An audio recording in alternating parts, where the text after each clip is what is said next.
It starts with a small pain in your head, and suddenly the whole day feels like a blur.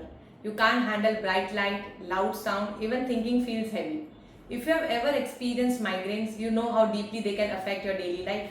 But I want to tell you, there is hope. With yogic tools, breathwork, and awareness, we can reduce their frequency, intensity, and in some cases, help them disappear completely. Hi, my name is Roshani, an internationally certified yoga instructor and a wellness facilitator. I help people build consistent holistic practices that bring balance and healing into their lives.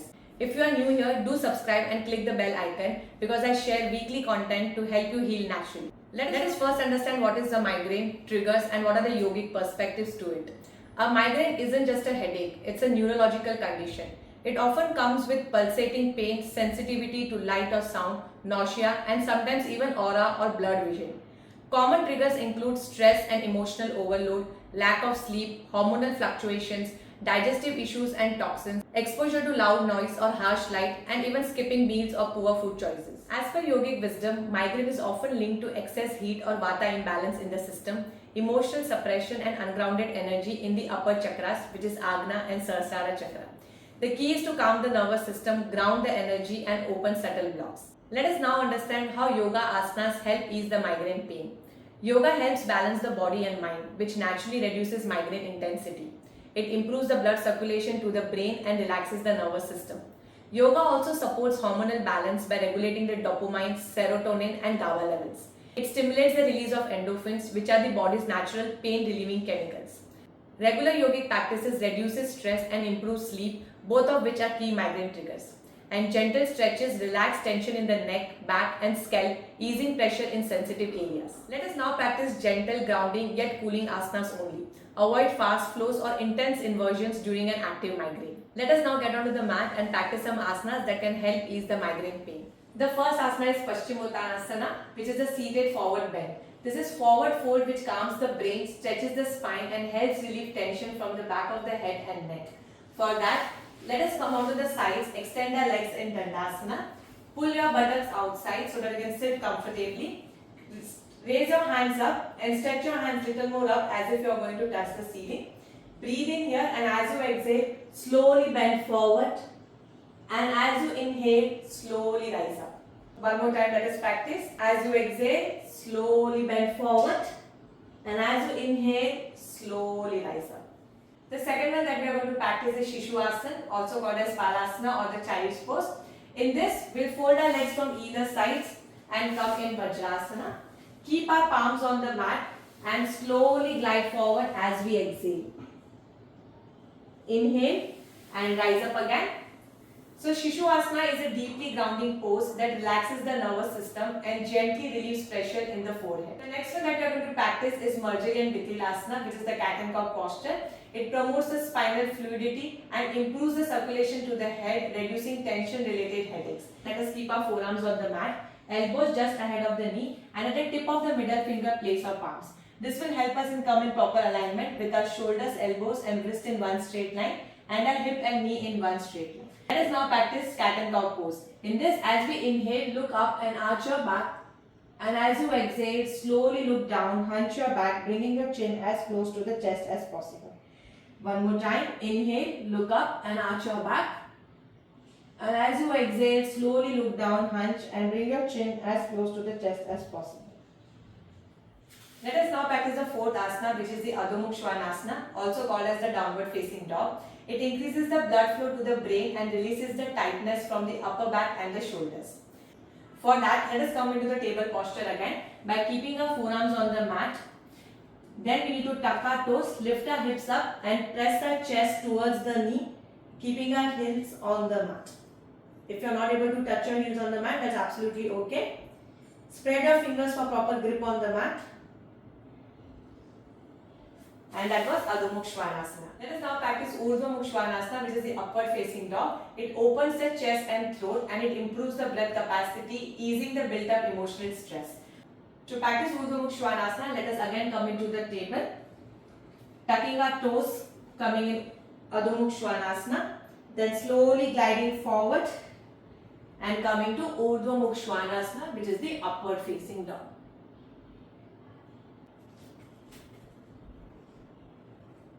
Let us now practice Setu Bandhasana, also called as the bridge pose. It relieves the pressure from the upper spine and the base of the skull. For that, let us first lie down on the mat. Take the support of the elbow. And then fold your legs with knees pointing to the ceiling, placing your heels closer to the buttock. If you can't reach to your ankles, you can simply walk your feet back. Place your heels closer to the buttock. You can choose to hold the ankle or simply place your palms beside your hips with palms facing down. As you inhale, slowly lift your hips up. And as you exhale, slowly place them down. One more time. Inhale, lift your hips up as much as you can. And as you exhale, inch by inch, vertebra by vertebra, slowly place your hips back on the mat. The asana that we are going to practice is Pavan Muktasana, also called as a wind relieving pose. It eases the abdominal discomfort and improves digestion, which can be a hidden migraine trigger. For practicing Pavan Muktasana, lie down on the mat and then slowly fold your right and the left leg. Hug both your knees. And if your neck is all okay, you can choose to lift your head up, bring your nose in between your knees. Make sure that you do not cause any strain in your neck. If it feels so, slowly drop your head down and keep hugging your knees. You can choose to roll side to side, giving a gentle massage to your spine and releasing all the accumulated tension from the spinal region. The next asana that we are going to practice is Supta Baddha Kona Asana, also called as reclined butterfly. It opens the hips and calms the parasympathetic nervous system, helping to reduce hormonal and emotional triggers. In this, we'll again lie down on the mat on our back. We are going to join the soles of our feet.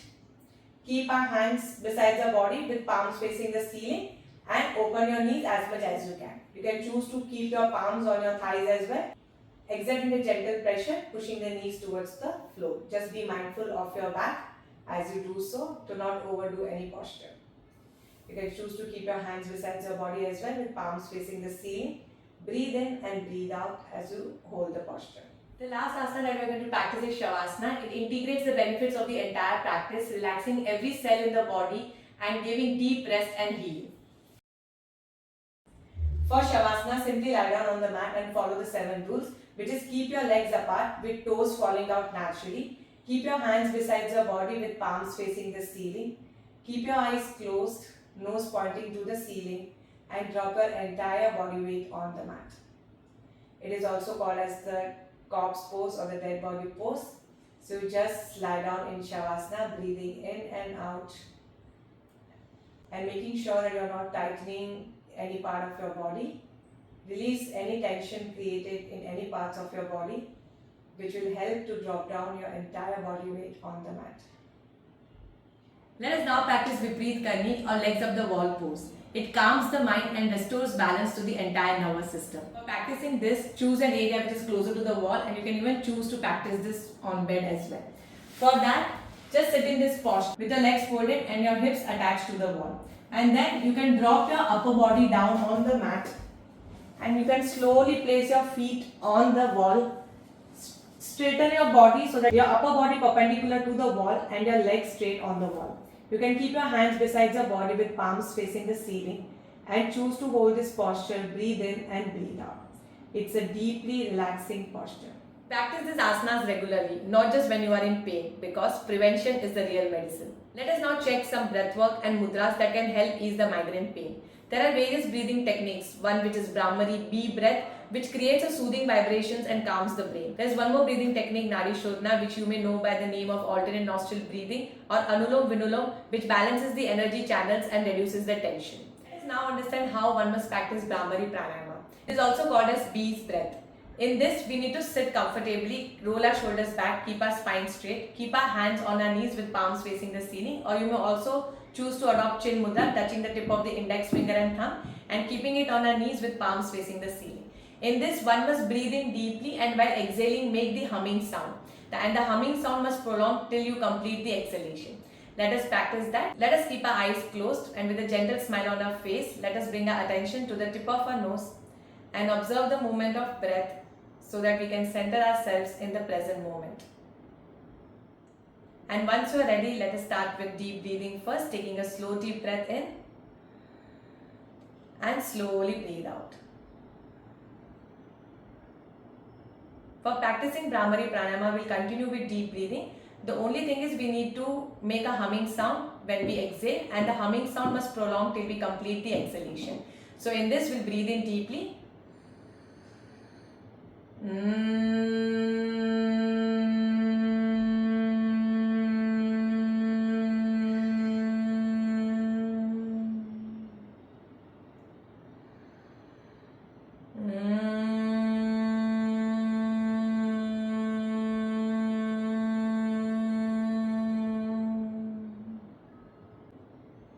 And this is how you practice Bhramari pranayama. Practicing mudras regularly can also help ease the migraine pain. There is one mudra called as Mahasirs Mudra, also known as the great head gesture, is a hand gesture in yoga and related practices that is said to help alleviate headaches, migraines, sinus pressures and stress. Let us now understand how do we practice this Mahasirs Mudra.